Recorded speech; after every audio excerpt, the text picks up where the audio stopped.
শুভ সকাল। Saint Gregory high school and কলেজের একাদশ দ্বাদশ শ্রেণীর শিক্ষার্থীদেরকে অনলাইন ক্লাসে স্বাগত।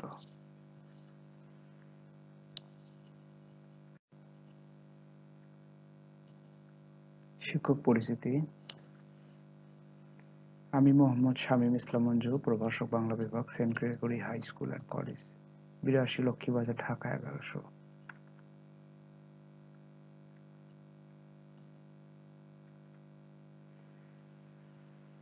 বাংলা সহপাঠ একাদশ দ্বাদশ ও আলিম শ্রেণীর শিক্ষার্থীদের সঙ্গে আজকের ক্লাসটি হবে।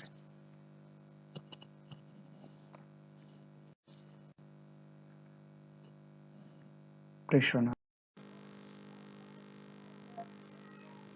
সংস্কৃত আলঙ্কারিকগণ এটিকে দৃশ্যকাব্য বলে অভিহিত করেছেন।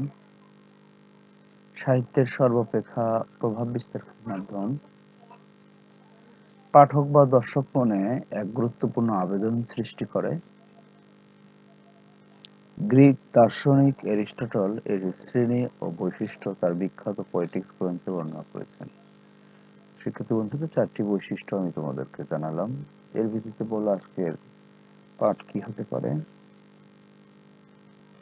হ্যাঁ, ঠিক ধরেছ, আজকের পাঠ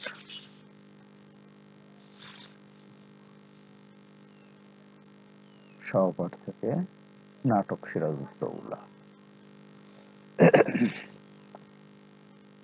একাদশ, দ্বাদশ ও আলিম শ্রেণীর জন্য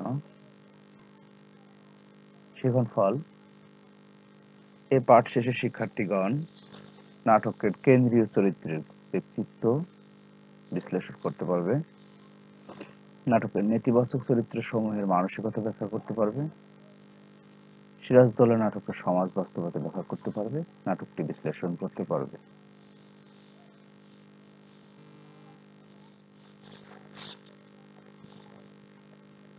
নীরব পাঠ: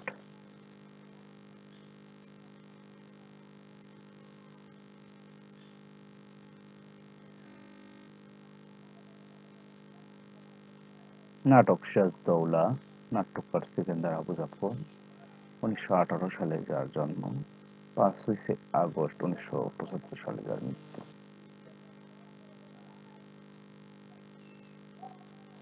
সিরাজদৌলা নাটকের গুরুত্বপূর্ণ বিশ্লেষণ: সিকান্দার আবু জাফর রচিত এই নাটকটি করুণ রসাত্মক। মনে রাখতে হবে, এটি একটি করুণ রসাত্মক নাটক। এক অপরিসীম যন্ত্রণা দগ্ধ পরিণতির মধ্য দিয়ে সমাপ্ত হয়েছে রচনাটি। ট্র্যাজেডি সদৃশ বেদনাবহতা এই নাটকে বিদ্যমান।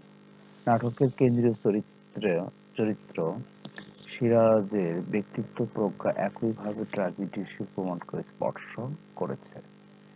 এক অনিবার্য ও ভয়াবহ পরিণতির দিকে এগিয়ে যাওয়া সত্ত্বেও আপন লক্ষ্যে অবিচল থাকার মধ্য দিয়ে সিরাজকে নাট্যকার ট্র্যাজেডির নায়কের মতোই এক অসামান্য উচ্চতায় নিয়ে গেছেন। আবার এ কথাও সত্য যে সিরাজের মৃত্যু তাঁর যন্ত্রণা ভোগের অবসান ঘটিয়েছে, যা ট্র্যাজেডির মেজাজ কিছুটা ক্ষুণ্ণ করেছে। তবে বলে রাখা প্রয়োজন, নাটকটি রচনার সব সময়ে বাংলাদেশের সমাজ, রাজনীতি, সংস্কৃতিতে যে আন্দোলনের অভিঘাত লক্ষ্য করা যাচ্ছিল তাকে সম্যকভাবে উপলব্ধি করেই সম্ভবত পুঙ্খানুপুঙ্খভাবে গ্রিক কিংবা শেক্সপিয়রীয় ট্র্যাজেডির ব্যাকরণ মেনে নাটক রচনায় নাট্যকার উদ্বুদ্ধ হননি। কেননা নাটকটির রচনাকাল মূলত স্বাধীনতার আকাঙ্ক্ষায় নতুন করে বাঙালির জেগে ওঠার সময়, এক অনিশেষ আশাবাদ উজ্জীবিত হবার সময়। এই প্রেক্ষাপটে ব্যর্থতা, কারুণ্য আসতেই পারে, কিন্তু তা কোনোভাবেই অন্তহীন যন্ত্রণায় অবসািত হতে পারে না। অথচ ট্র্যাজেডি মানেই শেষ পর্যন্ত নায়কের সীমাহীন দুর্ভোগে নিপাতিত হওয়া। নাটক যেহেতু সময় ও সমাজের প্রতিচ্ছবি, সেহেতু সিকান্দার আবু জাফর সমকালকে সমীহ না করে পারেননি। যদি তা অন্যথা করতে তা চাইতেন, তবে তা আরো অনেক বেশি শিল্প ঝুঁকির মধ্যে পড়ত।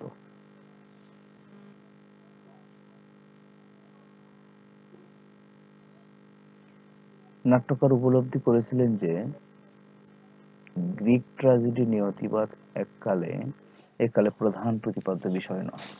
আবার নিরাপদ বাঙালিকে নেমেসিসের কাঠামোতে বাঁধবেন, এরও কোনো যুক্তিসঙ্গত কারণ তিনি খুঁজে পাননি। সেই তুলনায় তাঁর অনেক বেশি আগ্রহের জায়গা ছিল শেক্সপিয়রীয় রচিত ট্র্যাজেডি। কেননা এই শ্রেণীর ট্র্যাজেডিতে নায়কের কোনো স্খলন বা ক্ষুদ্র ত্রুটি শেষ পর্যন্ত তাঁর চরম পরিণতির জন্য দায়ী বলে গণ্য হয়। শেক্সপিয়রীয় ট্র্যাজেডি নায়কের সেই বিবেচনাগত ভুল বা এরর অব জাজমেন্টকে তিনি সিরাজের মধ্যে দেখাতে চেয়েছেন। কিন্তু যেভাবে শেক্সপিয়রের অথেলো কিংবা হ্যামলেট এর নায়কেরা অসহ্য যন্ত্রণা ও পরিতাপের আগুনে দগ্ধ হয়, এর থেকে মুক্তির কোনো পথ তাদের সম্মুখে অবশিষ্ট থাকে না, সেভাবে সিরাজকে নির্মাণ করার কোনো আগ্রহ সিকান্দার আবু জাফরের ছিল না। তাহলে তিনি বাঙালিকে কি বার্তা পৌঁছাতেন? আর কোনো আশা নেই, ভরসা নেই, এরূপ তাঁর অন্বিষ্ট ছিল না। বরং তিনি বলতে চান, সিরাজ ষড়যন্ত্রের শিকার হয়েছেন। ষড়যন্ত্র টের পেয়েও ঔদার্য ও মানবিকতায় আমৃত্যু আস্থাশীল সিরাজ ষড়যন্ত্রকারীদের বিরুদ্ধে কখনো চরমভাবে নির্মম ও কঠোর হতে পারেননি। নাট্যকার আরও বলতে চান, সিরাজ যুদ্ধ করেছেন, যুদ্ধে পরাজিত হয়ে আপাতত পালিয়ে গিয়েও আবার যুদ্ধ করতে চেয়েছেন, শেষে বন্দী হয়ে মৃত্যুবরণ করেছেন। কিন্তু তারপরও সিকান্দারের নাটকের অন্তঃপ্রেরণা এই সুর ধ্বনিত হতে থাকে, জনতার সংগ্রাম চলবে, সিরাজ পারেননি, এবার বাঙালিরা পারবে। এই আশাবাদ যে নাটকের মূল শক্তি, সেই নাটকের পরিণতি নির্মাণে অনুপুঙ্খভাবে ট্র্যাজেডির বিধিবদ্ধ কাঠামো অনুসরণ প্রকাশিত নয়। পরিপূর্ণ ট্র্যাজেডি হওয়ার পরিবর্তে ট্র্যাজেডির লক্ষণাক্রান্ত হয় এই নাটকের শিল্প সাফল্যের অন্তর্নিহিত প্রেরণা। তবে করুণ রস পরিবেশনের ক্ষেত্রে নাট্যকারকে সচেতন থাকতে হয়েছে, যাতে নাট্যে মেলোড্রামা বা অতি নাটকে পরিণত না হয়।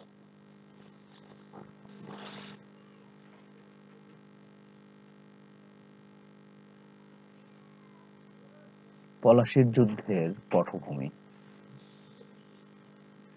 বাণিজ্যের আকর্ষণে ইউরোপীয়রা দীর্ঘকাল পূর্বে ভারতে আসে এবং ক্রমশ এদেশের রাজনীতিতে তারা তাদের আধিপত্য বিস্তার সচেষ্ট হয়।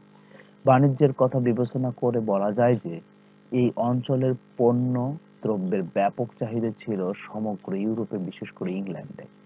স্মরণে রাখা প্রয়োজন যে কলম্বাস এদেশে আবিষ্কারের উদ্দেশ্যেই এককালে সমুদ্র যাত্রা করেছিলেন, যদিও শেষ পর্যন্ত তিনি আবিষ্কার করে ফেলেন আমেরিকা। ইতিহাস থেকে আরো জানা যায় যে পর্তুগিজ নাবিক ও বেনিয়া ভাস্কো দা গামা ভারতে পৌঁছেছিলেন 1498 সালে। এই পর্তুগিজদের সূত্র ধরে একের পর এক বাণিজ্য কুঠি পূর্ব ভারত সহ ভারতের বিভিন্ন অংশে স্থাপিত হতে থাকে। এরা দস্যুবৃত্তিতেও লিপ্ত ছিল। এদের নিয়ন্ত্রণ ও দমন করতে তৎপর হন মোগল সম্রাট জাহাঙ্গীর। আরও উল্লেখ করা প্রয়োজন যে তাঁর অনুমতি পেয়ে ইংল্যান্ডের ইস্ট ইন্ডিয়া কোম্পানি প্রথম সুরাটে বাণিজ্য কুঠি স্থাপন করে। বলা যেতে পারে এই আপাত ক্ষুদ্র ঐতিহাসিক ঘটনাটিই মূলত ভারতের পরবর্তীকালের ইতিহাসকে নিয়ন্ত্রণ করেছে। ইতিহাস থেকে আরো জানা যায় যে 1632 সালে বাংলার সুবেদার যুবরাজ শাহ সুজার সম্মতি পেয়ে ইংরেজরা হুগলিতে কারখানা স্থাপনের অনুমতি পায়।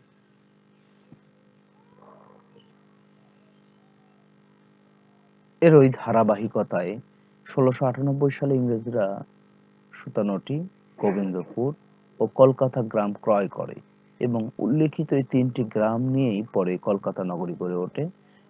এর কাছাকাছি সময়ে আরো একটি উল্লেখযোগ্য ঘটনা ঘটে। মরণাপন্ন মোগল সম্রাট ফররুখ শেখকে শল্য চিকিৎসার মাধ্যমে সুস্থ করে তোলেন ইংরেজ ডাক্তার হ্যামিল্টন।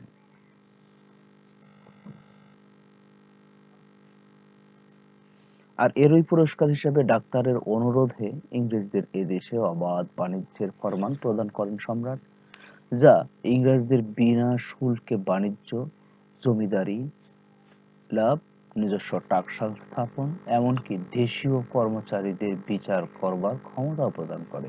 তবে দিল্লি থেকে এমন ফরমান জারি হলেও বাংলার শাসনকর্তা মুর্শিদ কুলি খাঁ, সুজাউদ্দিন খাঁ, সরফরাজ খাঁ এবং আলীবর্দী খাঁ তাদের নিজ নিজ এলাকায় এতটাই শক্তিশালী ছিলেন যে তারা কেউই বাদশার এই অন্যায় ফরমান মানেননি। আর এ থেকে ইংরেজদের সঙ্গে বাংলার নবাবদের ঘন ঘন সংঘর্ষ, লড়াই চলতে থাকে। এই সকল লড়াইয়ে ইংরেজরা বারংবার পরাভূত হয়েছে। অন্তত নবাব আলীবর্দী খাঁর শাসনামল পর্যন্ত এ সকল লড়াই খুব একটা ব্যাপকতা লাভ করেনি।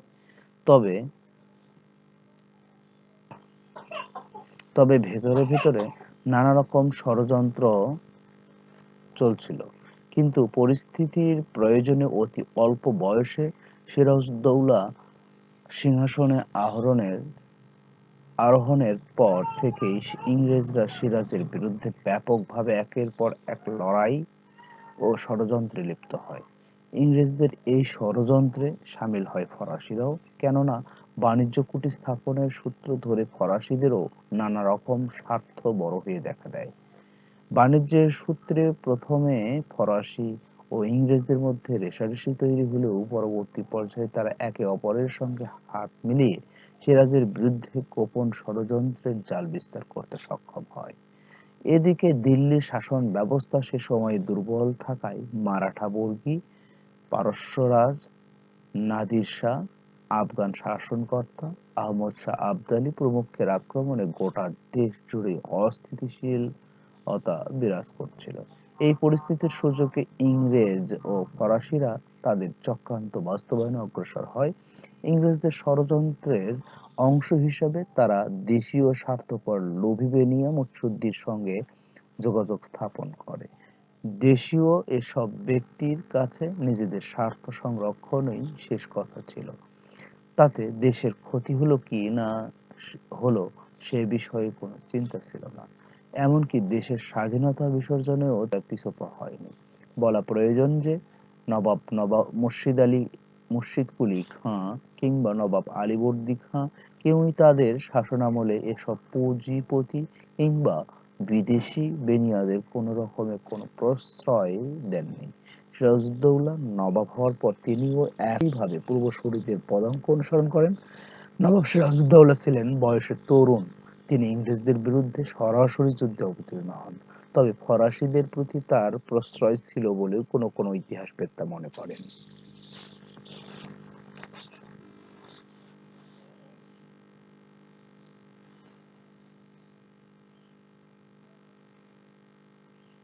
কিন্তু সিরাজের সামনে সবচেয়ে বড় প্রতিবন্ধকতা হয়ে দাঁড়ায় প্রাসাদ ষড়যন্ত্র। নবাবের অধিকাংশ অমাত্য ও সেনাপতি অর্থ ক্ষমতার লোভে নবাবের বিরুদ্ধে ষড়যন্ত্রে লিপ্ত হয়। মির্জাফর আলী খাঁ নিজেই নবাব হওয়ার লোভে হাত মেলান রাজা রাজবল্লভ, জগৎ শেঠ, রায়দুর্লভ প্রমুখ বিশ্বাসঘাতক ষড়যন্ত্রকারীদের সঙ্গে। এমনকি নবাবের খালা ঘসেটি বেগমও নিজ পুত্র স্নেহে অন্ধ হয়ে নবাবের বিরুদ্ধে অবস্থান নেন এবং ষড়যন্ত্র সফল করার জন্য অর্থ ব্যয় করেন। এই ধারাবাহিকতায় ১৭৫৭ খ্রিস্টাব্দে ২৩শে জুন পলাশীর প্রান্তরে ইংরেজদের বিরুদ্ধে নবাব যুদ্ধে অবতীর্ণ হন। ইংরেজদের তুলনায় নবাবের অস্ত্র, গোলাবারুদ, সৈন্য সবই বেশি ছিল। ইতিহাস থেকে জানা যায় যে ইংরেজ পক্ষে ছিল ৩,০০০ সৈন্য এবং ৮টি কামান। এর বিপরীতে নবাবের পক্ষে এর সৈন্য সংখ্যা ছিল ৫০,০০০ এবং কামানের সংখ্যা ছিল ৫৩টি। এত বিপুল সামর্থ্য থাকা সত্ত্বেও নবাবের পরাজয় হলো, কেননা তাঁর অধিকাংশ সেনাপতি যুদ্ধে অংশগ্রহণ না করে নিষ্ক্রিয় হয়ে রইল। এভাবে অন্যায় এক যুদ্ধে ইংরেজদের বাংলা ইংরেজদের অধীন হলো। প্লট কাঠামো। নাটকটি 4টি অঙ্কে 12টি দৃশ্যে রচিত। এর মধ্যে 8টি দৃশ্যেই সিরাজ স্বয়ং উপস্থিত। নাটকটি আবর্তিত হয়েছে সিরাজকে কেন্দ্র করে। নাটকের কাহিনী উপস্থাপিত হয়েছে সিরাজ এবং অন্যান্য চরিত্রের সংলাপের মধ্য দিয়ে। নাটকটির কাহিনী মুখ উন্মোচিত হয়েছে যুদ্ধ দিয়ে। সিরাজের বাহিনী কলকাতা আক্রমণ করে ইংরেজদের তাড়িয়েছে, কিন্তু সিরাজের স্বস্তি নেই। তাকে সিংহাসন থেকে হটাতে চলেছে নানাবিধ প্রাসাদ ষড়যন্ত্র। এরই সঙ্গে ক্রমব্যাপ্ত হয়েছে নাটকের কাহিনী। ষড়যন্ত্রের যে জাল ক্রমশ বিস্তার লাভ করেছে, তাতে ইংরেজদের সঙ্গে যুক্ত হয়েছে তার নিকটতম আত্মীয়, তাঁর প্রধান সেনাপতি সহ বিভিন্ন আমর্ত্য। নাট্যকার এরূপ পরিস্থিতি সৃষ্টি করে গড়ে তুলেছেন নাট্যিক দ্বন্দ্ব, যাকে বহন করে চলেছে সিরাজের বহুমাত্রিক সংকট। এদিকে বাংলার স্বাধীনতা বজায় রাখতে হবে, অপরদিকে অশুভ-বিষে জর্জরিত ষড়যন্ত্রকারী নিকটজনদের পরিত্যাগ করতে পারছেন না সিরাজ। নাট্যকার এই বিষয়টিকে কেন্দ্র করে শ্রেষ্ঠ নাট্যিক দ্বন্দ্বের মধ্য দিয়ে তিনি নাটকটিকে ক্লাইম্যাক্সে নিয়ে গেছেন। তিনি দেখাতে চেয়েছেন যে সিরাজ সবকিছু বুঝতে পারছেন, কিন্তু কঠোরতম পদক্ষেপ নিতে তার মানবিক গুলোবিল তাঁকে বাধা দিচ্ছে। এরকম একটি জটিল পরিস্থিতি তৈরি করে নাট্যকার আবারও যুদ্ধের আবহ ফিরিয়ে নিয়ে এসেছেন। এবার ষড়যন্ত্র সফল হয়েছে। সিরাজের আস্থাভাজন সামরিক কর্মকর্তারা একের পর এক মৃত্যুবরণ করেছে। সিরাজকে শেষ পর্যন্ত যুদ্ধক্ষেত্র ত্যাগ করতে হয়েছে। প্রাণ বাঁচানোর তাগিদে নয়, রাজধানীতে ফিরে এসেছে আবার শক্তি সঞ্চয় করে স্বাধীনতার বজায় রাখার শেষ চেষ্টা করার সংকল্পে। এভাবে নাটক এগিয়ে গেছে গ্রন্থি মোচনের অভিমুখে। শেষ পর্যন্ত সিরাজের সংকল্প বাস্তবায়িত হয়নি। সিরাজ ধরা পড়েছে, কারাগারে বন্দী হয়েছে এবং চূড়ান্ত দৃশ্যে পৃথগ্ন মোহাম্মদী বেগের হাতে নিহত হয়েছে।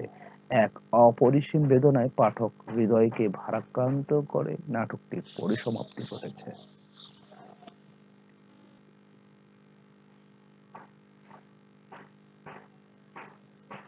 নাটকের চরিত্রায়ন। একটি নাটকে যে এক বা একাধিক চরিত্রের উপস্থিতি লক্ষ্য করা যায়, তাদের রূপায়ণের পেছনে সক্রিয় থাকে নাট্যকারের চরিত্রায়ন কৌশল। এদিক থেকে লক্ষ্য করলে প্রতীয়মান হয় যে ষড়যন্ত্রে বিপর্যস্ত এক জাতীয় বীর নায়ককে সৃজন করাই ছিল নাট্যকারের কেন্দ্রীয় চরিত্রায়নের কৌশল। লক্ষণীয় যে বীরের বিপর্যয় দেখাতে গেলে নায়কের বিপ্রতীপ চরিত্রগুলোকে সমান শৈল্পিক দক্ষতায় সৃজন করা প্রয়োজন। তা না হলে নায়কের বিপর্যয়কে মহিমান্বিত করে তোলা সম্ভব হয় না। এই বিষয়টি আলোচ্য নাটকে নিরবিচ্ছিন্নভাবে অনুসৃত হয়নি। নাটকে প্রায় 40টি চরিত্রের সমাবেশ ঘটেছে, কিন্তু সিরাজ ব্যতীত অন্য কোনো চরিত্রই নাট্যিক গুণ নিয়ে বিকশিত হয়নি। এই চরিত্রগুলোর প্রতিটিই একমাত্রিক। ঘসেটি বেগম, ক্লাইভ কিংবা মীর জাফর কেবলই সৎ মানসিকতার অধিকারী।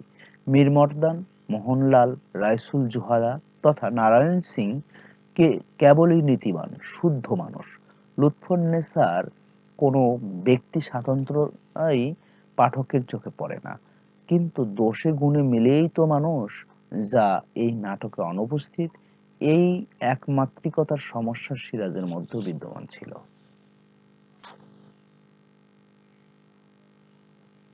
নাটকের গঠন কৌশলে সেকেন্দার আবু জাফর নাটকটির গঠন বৈশিষ্ট্য নিয়ে খুব বেশি নিরীক্ষা করেননি।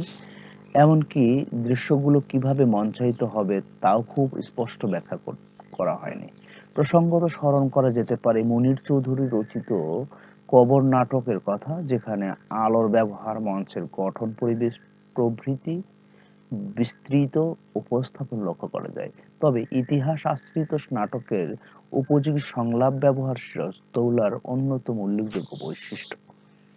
সিরাজ যখন বলেন, বাংলার বুকে দাঁড়িয়ে বাঙালির বিরুদ্ধে অস্ত্র ধরবার স্পর্ধা ইংরেজ পেল কোথা থেকে, আমি তার কৈফিয়ত চাই। তখন তার সাহস বীরত্বই প্রতিভাত হয়, যা ইতিহাস আশ্রিত নাটকের জন্য একান্ত জরুরি। আবার এই সিরাজকেই তিনি তৃতীয় অঙ্কে প্রথম দৃশ্যে লুৎফার সঙ্গে সংলাপ বিনিময়ের সূত্র ধরে একজন হৃদয়বান, মানবিক গুণ সম্পন্ন মানুষ হিসেবে, নবাব হিসেবে, স্বামী হিসাবে প্রতিষ্ঠা করেন। এভাবে যুগোপযোগী সংলাপ ব্যবহারে এই নাটকের গঠন কৌশলের একটি গুরুত্বপূর্ণ দিক। নাট্যকার স্ফীত পরিবেশ সৃজনের প্রয়োজনে কখনো আলংকারিক সংলাপ ব্যবহার করেন, ড্রামাটিক রিলিফ এর জন্য রাইসুল জোহলার মতো চরিত্র সৃষ্টি করেন। তার সংলাপে সিরাজের সংলাপের নানা বিদ্রূপ, শ্লেষ কিংবা প্রতীকী বক্তব্য সমন্বিত করেন। অপরদিকে বোরখা পরিয়ে ক্লাইভকে দৃশ্য উপস্থাপনের মধ্য দিয়ে তার ভীরুতাকে প্রকট করার সঙ্গে সঙ্গে হাস্যরসেরও সঞ্চার ঘটান। অমি চাঁদ, জগৎ শেঠ কিংবা মীর জাফরের সংলাপে বাল-খিল্যপনা এনে তাদের কাপুরুষতাকে তুলে ধরেন। প্রথম অঙ্ক যবনিকা উত্তোলনের অব্যবহিত পূর্বে আবহ সঙ্গীতের পটভূমিতে নেপথ্য ঘোষণা। এক স্বাধীন বাংলা থেকে আরেক স্বাধীন বাংলায় আসতে বহু দুর্যোগের পথ আমরা পাড়ি দিয়েছি, বহু লাঞ্ছনা, বহু পীড়নের গ্লানি আমরা সহ্য করেছি। দুই স্বাধীন বাংলার ভেতরে আমাদের সম্পর্ক তাই অত্যন্ত গভীর। আজ এই নতুন দিনের প্রান্তে দাঁড়িয়ে বিস্তৃত অতীতের পানে দৃষ্টি ফেরালে বাংলার শেষ সূর্যালোকিত দিনের সীমান্ত রেখায় আমরা দেখতে পাই নবাব সিরাজউদ্দৌলাকে। নবাব সিরাজের দুর্বহ জীবনের মর্মন্তুদ কাহিনী আমরা স্মরণ করি গভীর বেদনায়, গভীর সহানুভূতিতে। সে কাহিনী আমাদের ঐতিহ্য।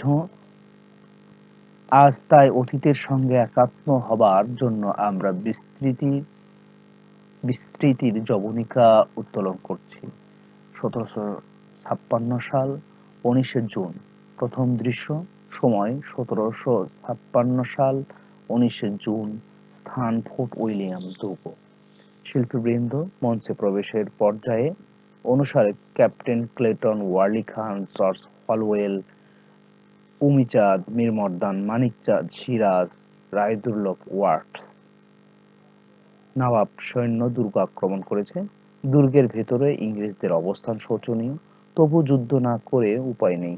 তাই ক্যাপ্টেন ক্লেটন দুর্গ প্রাচীরের এক অংশ থেকে মুষ্টিমেয় গোলন্দাজ নিয়ে কামান চালাচ্ছেন। ইংরেজ সৈন্যের মনে কোনো উৎসাহ নেই, তারা আতঙ্কগ্রস্ত হয়ে পড়েছে। ক্লেটন, প্রাণপণে যুদ্ধ করো সাহসী ব্রিটিশ সৈনিক, জয় লাভ অথবা মৃত্যুবরণ। এ জাতীয় কথার মধ্য দিয়ে আমাদের নাটকটি শুরু হয় যুদ্ধের পরিস্থিতিতে। সরব পাঠ।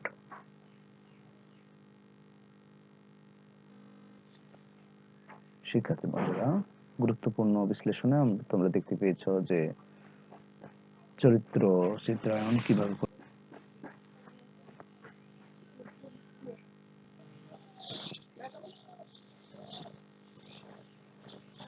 পলাশীর যুদ্ধের পটভূমি। বই থেকে অথবা স্ক্রিন থেকে একটু দেখে নাও। নাটকের প্লট কাঠামো। 4টি অঙ্কে 12টি নাটকটিতে। চরিত্র চিত্রায়ন কিভাবে, কোন কৌশলে নাটকের গঠন কৌশল কেমন করেছেন। নাটক শুরু হচ্ছে। পার্ট বিশ্লেষণ।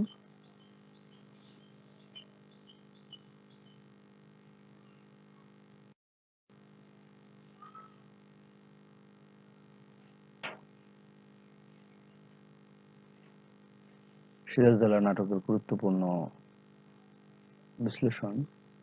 এখানে আমরা দেখতে পাচ্ছি যে নাটকটি ট্র্যাজেডি নয়, গ্রিক ট্র্যাজেডি তো নয়ই, তবে শেক্সপিয়ারিয়ান ট্র্যাজেডির রীতি মেনেই এরর অফ জাজমেন্ট বা নায়কের ত্রুটিকে সামনে রেখে তিনি গঠন করেছেন, কিন্তু পুরোপুরি আমরা সেটি পাই না, লক্ষণ পাই।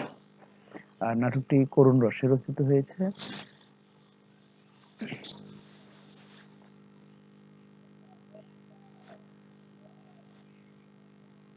যদি আরো বেশি এটি করুণ রসাসক্ত করতেন তাহলে এটি মেলোড্রামায় পর্যবসিত হতো। তাহলে আমরা এখান থেকে সিদ্ধান্ত আসতে পারি নাটকটি একটি করুণ রসাত্মক নাটক, কিন্তু ট্র্যাজেডির লক্ষণ আক্রান্ত ট্র্যাজেডি নাটক।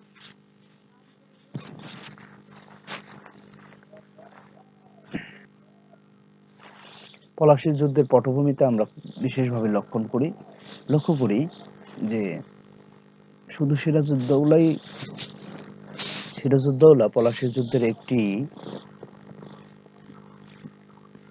অনিবার্য চরিত্র সৃষ্টি হয়েছিলেন, কিন্তু এই ঘটনাটি শুরু হয়েছিল অনেক আগে থেকেই। এর পিছনে আমরা দেখতে পাই যে ইংরেজরা তাদের অবস্থান শক্ত করছিলেন দিল্লির সম্রাটদের অনুমতি নিয়ে।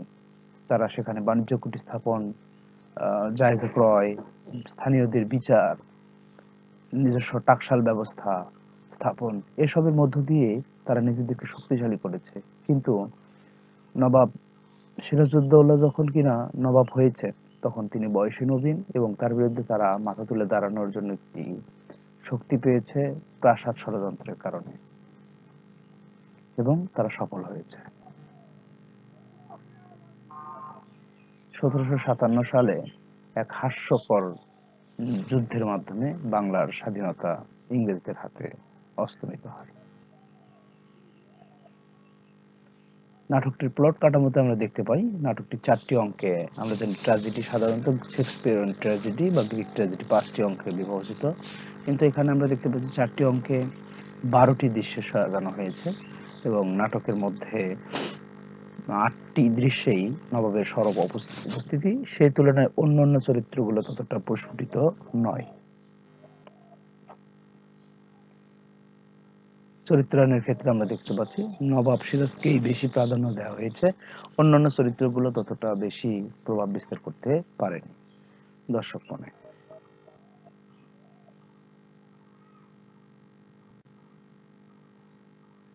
প্রথম অঙ্ক, প্রথম দৃশ্য। প্রথম অঙ্কের প্রথম দৃশ্য শুরু হচ্ছে যুদ্ধের পরিস্থিতির মধ্য দিয়ে, এভাবে নাটকটি এগিয়ে চলেছে ঘাত প্রতিঘাতের মধ্য দিয়ে। তো শিক্ষার্থী বন্ধুরা, আজকে আমরা যে পর্যন্ত জানলাম, তোমাদের নাটকের পরের অংশটুকু নিজেরা একটু পড়ে নাও, তারপরে কোথায় না বোঝো আমাকে জিজ্ঞাসা করলে প্রশ্নোত্তর ভিত্তিক আলোচনার মধ্যে দিয়ে সেটি শেষ হবে। আর পরবর্তী ক্লাসে আমি তোমাদের নাটক থেকে কিছু জ্ঞানমূলক অনুধাবনমূলক প্রশ্নোত্তর জানিয়ে দিব, সঙ্গে দিকসমূহ।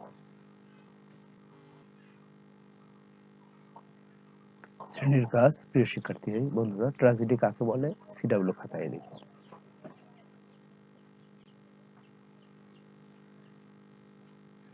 মূল্যায়ন, প্রশ্ন দেখে উত্তর বলো। নাট্যকার কত সালে জন্মগ্রহণ করেন? নাটকের কেন্দ্রীয় পুরুষ চরিত্রের নাম কি? নাটকের প্রথম দৃশ্যের স্থান কোথায়? সিকান্দার আবু জাফরের উল্লেখযোগ্য 3টি সাহিত্যকর্মের নাম বলো। নাটকের 2টি নেতিবাচক চরিত্রের নাম বলো। বাড়ির কাজ, সিরাজদৌল্লা নাটকটি শেষ পর্যন্ত পড়ে 10টি জ্ঞানমূলক প্রশ্নোত্তর লিখো।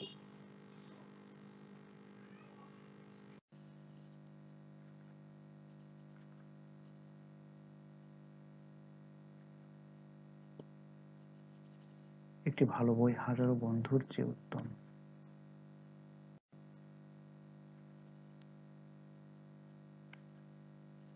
ধন্যবাদ।